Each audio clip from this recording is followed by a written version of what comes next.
গত Copa America আসরে মারাকানা স্টেডিয়ামে চির প্রতিদ্বন্দ্বী আর্জেন্টিনার কাছে 1-0 গোলে পরাজিত হয়ে শিরোপা হারিয়েছিল ব্রাজিল। 2024 কোপা আমেরিকা অর্থাৎ এবারের কোপা আমেরিকা আসরে শিরোপা পুনরুদ্ধারের লড়াইয়ে মাঠে নামছে সেলেসাওরা। 5 বারের বিশ্ব চ্যাম্পিয়নদের কোপা আসরের লড়াইটা শুরু হবে 25 জুন থেকে, যদিও 21 জুন থেকে শুরু হচ্ছে কোপা আমেরিকা। আসর শুরুর দিন থেকে প্রায় 4 দিন পর শুরু হবে কোপা আমেরিকার প্রথম ম্যাচ।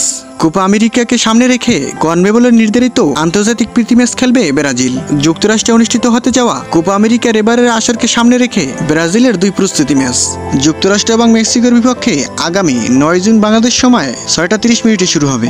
ব্রাজিল মেক্সিকোর ম্যাচটি আন্তর্জাতিক প্রীতি ম্যাচে ইউএস এর বিপক্ষে ব্রাজিল মাঠে নামবে 30 জুন বাংলাদেশ সময় ভোর 5টায়। ইউএস এবং মেক্সিকোর বিপক্ষে আন্তর্জাতিক 2 প্রীতি ম্যাচকে কোপা আমেরিকার প্রস্তুতির অংশ হিসাবে নিচ্ছে সেলেসাওরা। এরপর কোপার ময়দানের লড়াইয়ে মাঠে নামবে ব্রাজিল কোপার ময়দানের লড়াইয়ের প্রথম ম্যাচটি শুরু করবে 25 জুন বাংলাদেশ সময় অনুযায়ী 7টা থেকে। কোস্টারিকার বিপক্ষে ডি গ্রুপে এটি ব্রাজিলের প্রথম ম্যাচ। এরপর ব্রাজিল ডি গ্রুপে নিজেদের দ্বিতীয় ম্যাচ খেলবে প্যারাগুয়ের বিপক্ষে 29 জুন বাংলাদেশ সময় অনুযায়ী 7টা থেকে। পরে গ্রুপ পর্বের নিজেদের শেষ ম্যাচে ব্রাজিল খেলবে কলম্বিয়ার বিপক্ষে 3 জুন বাংলাদেশ সময় অনুযায়ী 7টা থেকে। কোপা আমেরিকার গ্রুপ পর্বে ব্রাজিলের 3 ম্যাচের 3টি অনুষ্ঠিত হবে বাংলাদেশ সময় অনুযায়ী 7টা থেকে। প্রিয় দর্শক, এরকম আরো খেলার ভিডিওর আপডেট পেতে আমাদের চ্যানেলটি সাবস্ক্রাইব করে আমাদের সাথেই থাকবেন। ধন্যবাদ।